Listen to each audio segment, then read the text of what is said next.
I paid the mortgage on my parents' house 3 days before Christmas. $1,850 transferred on December 22nd, the same way I had done every single month for 4 years.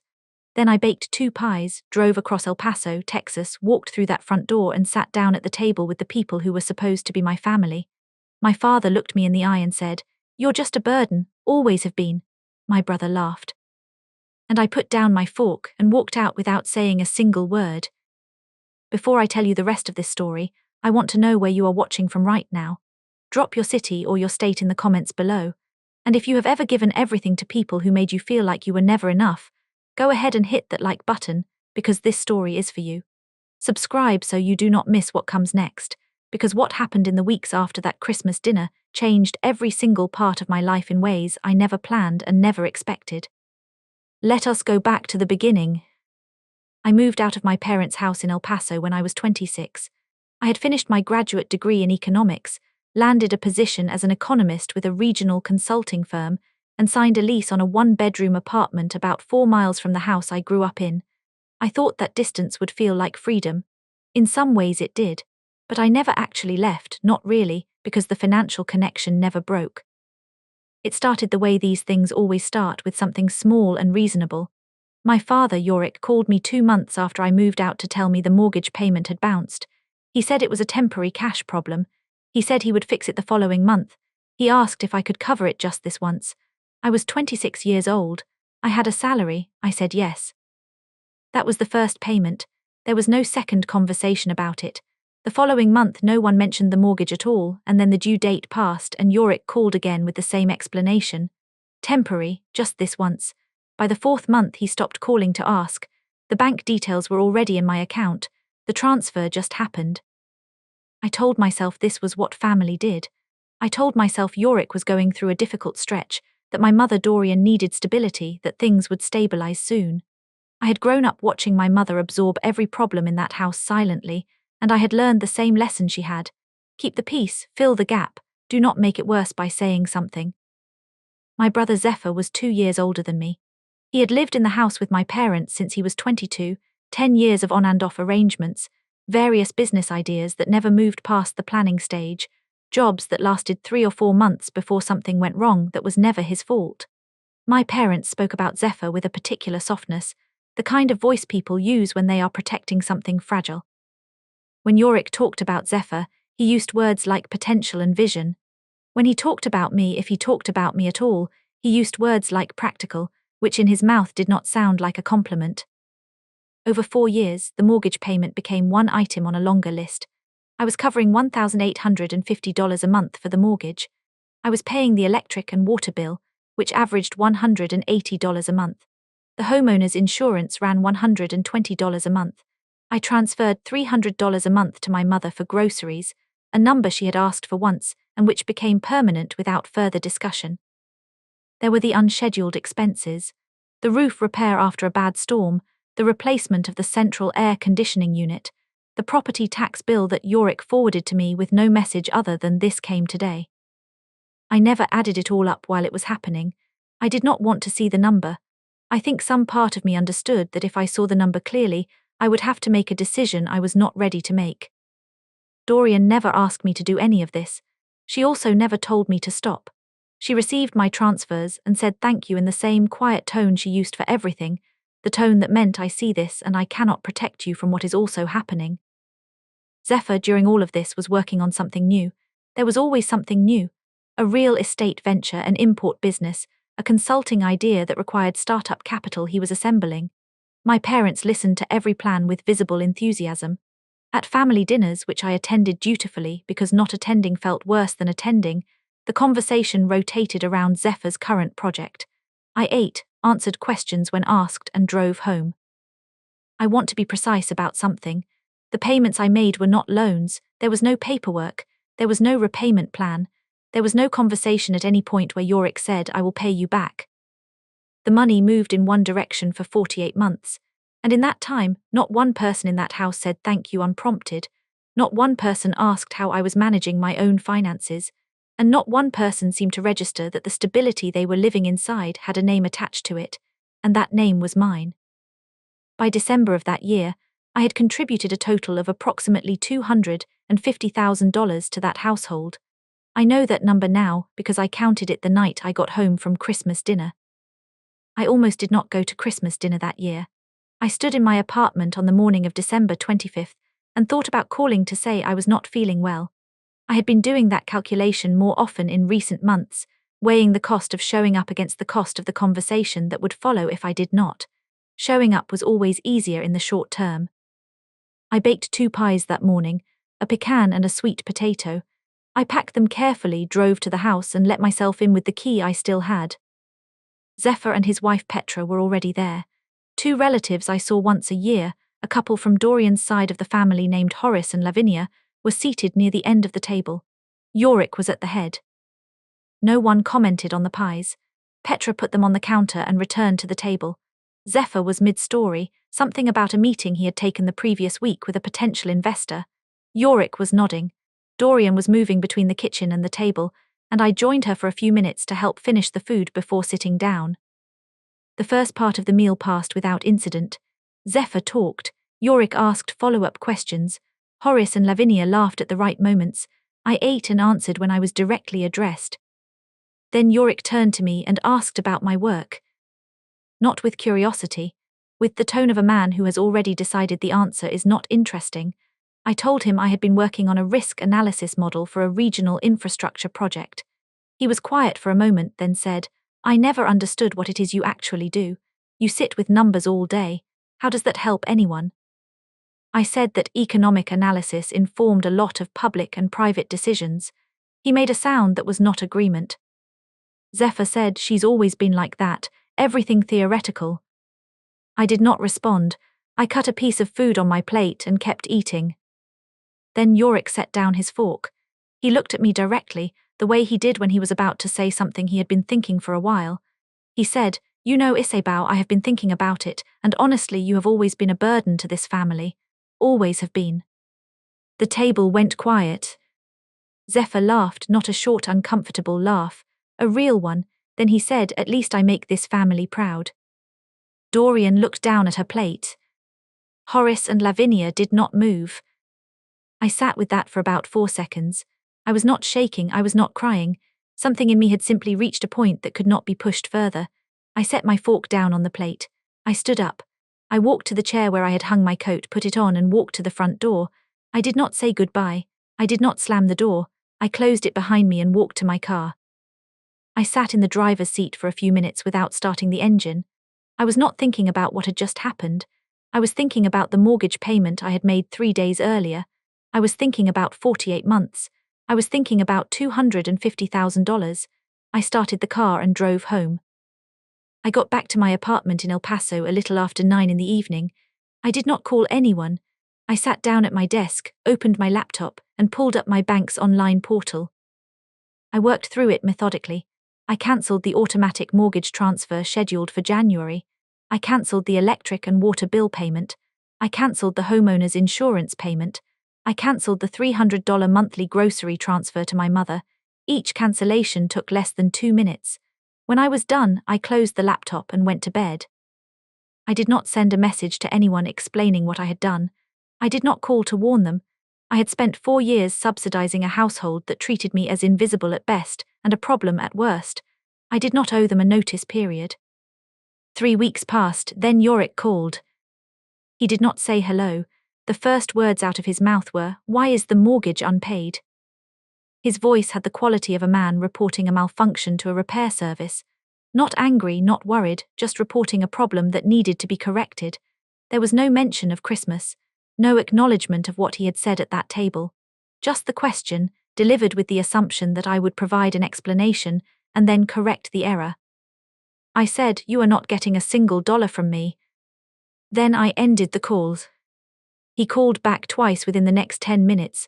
I did not answer. That same evening, Dorian called. She did not defend what Yorick had said. She also did not say that what he said was wrong. She asked why I was doing this to the family, her voice carrying the particular weight of a woman who had spent decades absorbing damage by redistributing it rather than numbing it. I told her I needed time, and I ended the call. Zephyr called the following morning. He used the word selfish 4 times in 2 minutes. He told me I was hurting the people who had raised me. He said I was blowing everything out of proportion over a comment made at dinner. I let him finish. Then I said I would not be continuing this conversation and ended the call. I did not block any of their numbers. I simply stopped answering. In the days that followed, I opened every financial record I had kept over 4 years. Bank statements, payment confirmations, text messages from Yorick referencing specific expenses, email threads where I had confirmed transfers. I organized everything by year and by category, and I created a folder with documentation totaling approximately $250,000 in contributions. I did not know yet exactly what I would do with this documentation. I only knew that I needed the truth to be somewhere I could point to it. Then I discovered something that moved this beyond a family dispute. Zephyr and I had set up a joint emergency credit card years earlier, when we were both younger and the idea had seemed sensible. The card had a $5,000 limit and had never been used. I had kept it active without thinking about it. When I checked the account, I found 3 attempted cash advance withdrawals made in a single week, each blocked by the 2-factor authentication that routed to my phone. Zephyr had tried to access $5,000 in cash without contacting me. I called the bank immediately, reported the unauthorized access attempts, and had the account closed and the card deactivated. Then I contacted a civil attorney named Junior, who worked out of a firm in El Paso with a focus on financial disputes and family law matters. I had found her name through a colleague who had used her office for a contract issue. I met with Junior and walked her through the full picture: 4 years of undocumented financial contributions, the cancelled transfers, the 3 unauthorized access attempts on the joint account, and the ongoing calls from family members. Junior reviewed my documentation carefully. She confirmed that the attempted access to the joint account, given the circumstances, could be characterized as attempted unauthorized use of a shared financial instrument. She also noted that while the undocumented contributions were unlikely to be recoverable in civil court without a written agreement, the paper trail I had assembled was clear enough to establish a pattern that would be relevant in any proceeding that might follow. Junior drafted a cease and desist letter addressed to both Zephyr and Yorick. The letter required them to stop all contact related to the financial accounts I controlled, to make no further attempts to access any financial instrument bearing my name, and to cease the dissemination of statements about my mental or emotional state that were being circulated to family members. She had received reports of this from my description. The claims that I was unstable and going through something had already reached 2 people in the extended family who had reached out to me directly. Zephyr and Yorick each received the letter by certified mail. Yorick called me the same afternoon the letter arrived. His voice was different from any tone I had heard from him before, not apologetic, but uncertain in a way he had never allowed himself to be in my presence. He asked why things had come to this. I told him that any further communication should go through my attorney. He started to respond and I ended the call. Zephyr did not call that day. He posted something on social media instead, a photograph from Christmas dinner taken before I arrived with a caption about family being the people who show up when it matters. Several relatives left supportive comments. I took a screenshot, saved it to my evidence folder, and said nothing publicly. 3 months after Christmas, I received an email from my supervisor at the consulting firm. The regional office in Tucson, Arizona had an opening for a senior economist position. The role had been created specifically to expand a risk analysis division, and my supervisor had recommended me because of a modeling framework I had developed and submitted internally 6 months earlier. I was asked if I would be interested in interviewing. I replied within the hour. The interview was scheduled for a Tuesday. I drove up to Tucson, which is about 280 miles north of El Paso along the interstate, and spent the day meeting with the division leadership. I had prepared thoroughly. The conversation went well. 2 days later, I received the offer. The salary was 20% higher than my current position. I gave notice at my El Paso office, broke my apartment lease with a standard 60-day penalty, and scheduled my move for the first week of February. I had lived in El Paso my entire life. I had never considered leaving because I had never given myself permission to. The city held everything I had always known: the streets, the neighborhood, my parents' house 4 miles away, the weight of all of it. Driving away from that apartment with everything I owned loaded into a rented truck and my car towed behind it, I noticed that I was not sad. I was not relieved either. I was paying attention in a way I had not in a long time. I found a one-bedroom apartment in Tucson within the first week.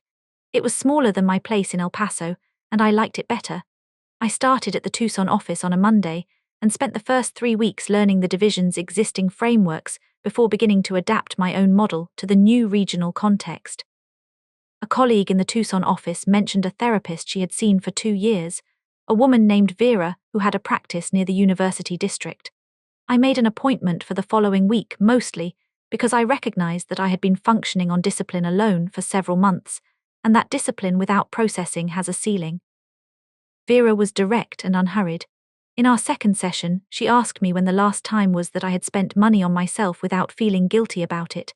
I started to answer and stopped. I genuinely could not locate a specific memory.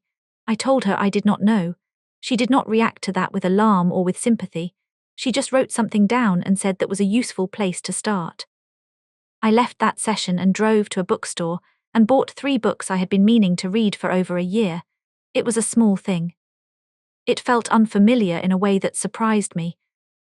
I joined a book club at the Tucson Public Library that met every other Wednesday evening. The group had 12 regular members and read across genres. No one there knew anything about my family or El Paso. I was just a woman who showed up and had opinions about books. That turned out to be exactly what I needed. I also signed up for boxing classes at a gym 4 blocks from my apartment. I had never trained in any combat sport before. The first 3 sessions were humbling. By the 6th session, I had developed enough basic form that the trainer, a woman named Carlotta, told me I had good instincts for movement. I went twice a week without missing a session for 4 months. 4 months into my time in Tucson, I registered a limited liability company and began taking on private consulting clients on weekends and evenings. 2 colleagues from my old firm in El Paso had already referred small business clients who needed economic analysis work that was outside the scope of larger engagements.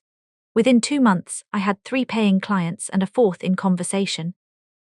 For the first time in 4 years, I was watching money accumulate in my personal account without any part of my mind calculating what the family's next need would be.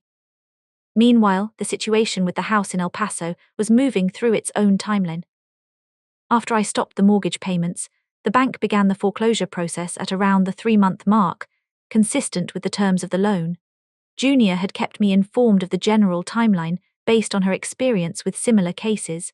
I monitored the El Paso County public foreclosure listings and confirmed that the property had entered the process by late spring. The house was listed for auction in the county's next available foreclosure sale cycle. Junior contacted me when the auction date was confirmed. I asked her what the opening bid was expected to be and what the process looked like for an LLC to participate. She walked me through it. I spent 2 evenings with my own financial models, running numbers on the property's assessed value, the outstanding mortgage balance, comparable sales in that part of El Paso, and the cost of any planned modifications. I determined a ceiling bid that I was comfortable with, factored in a reasonable margin for uncertainty, and instructed Junior to represent my LLC at the auction with authorization to bid up to that ceiling. The auction was scheduled for a Tuesday morning. I had a division presentation at the Tucson office that same morning. I was standing at the front of a conference room, walking senior staff through a regional infrastructure risk report I had prepared over the previous 6 weeks, when my phone vibrated on the table beside my laptop. I glanced at it between slides. The message was from Junior. It read, "We got it." I looked at the message for 1 second and then continued the presentation. Yorick and Dorian received formal legal notice requiring them to vacate the property within 30 days. The notice referenced the LLC as the new title holder. My name did not appear on the notice. Zephyr looked up the LLC registration in the public database. My name appeared there as the registered agent. He called me that afternoon. I answered. He said, "You bought the house." I said yes. He asked what I was planning to do with it. I told him I would make that decision according to what I thought was appropriate. He said I was taking things too far. I did not respond to that. He said I had no right to do this to the family. I told him that the LLC had purchased the property through a legal public auction process and that there was nothing further to discuss. He ended the call. Over the next several hours, he sent 17 additional calls, and a series of text messages that moved between anger and appeals to family loyalty. I read them. I did not reply. Yorick called that evening. The authority that had always been the defining feature of his voice was gone. He asked me why I had done this. I let him finish the question. Then I asked him, "Dad, do you remember what you said to me at Christmas?" There was a long silence on the line. He did not answer. He did not say he was sorry. I said, "I know you don't." Then I ended the call. That was the last time I spoke to him for a very long time. I drove back to El Paso on a Saturday morning in late August, about 8 months after Christmas. I parked in front of the house and sat there for a moment before going inside. The house was empty. Yorick and Dorian had moved in with a relative on Dorian's side. They had taken what they needed. What remained was a house I had been paying for in some form for 4 years. I walked through each room. I was not looking for something. I was not feeling what I had expected to feel. There was no satisfaction in standing there. There was also no grief. What I felt was closer to clarity. I was looking at a structure and I was deciding what it should be used for. I had been in contact for several weeks with a non-profit organization in El Paso that provided transitional support services to women leaving situations of financial control and domestic instability. We had been in conversation since June, when I reached out after reading about their work in a regional publication. They had existing infrastructure for case management and community outreach, but lacked a physical facility for temporary housing and skills programming. I proposed turning the house into a residential resource center. I would fund the renovation costs through my LLC. The non-profit would manage operations, programming, and staffing. We would apply together for community development grants to cover ongoing operational expenses beyond the initial setup. We spent 6 weeks finalizing the agreement, working with contractors on the renovation plan, and developing the program curriculum.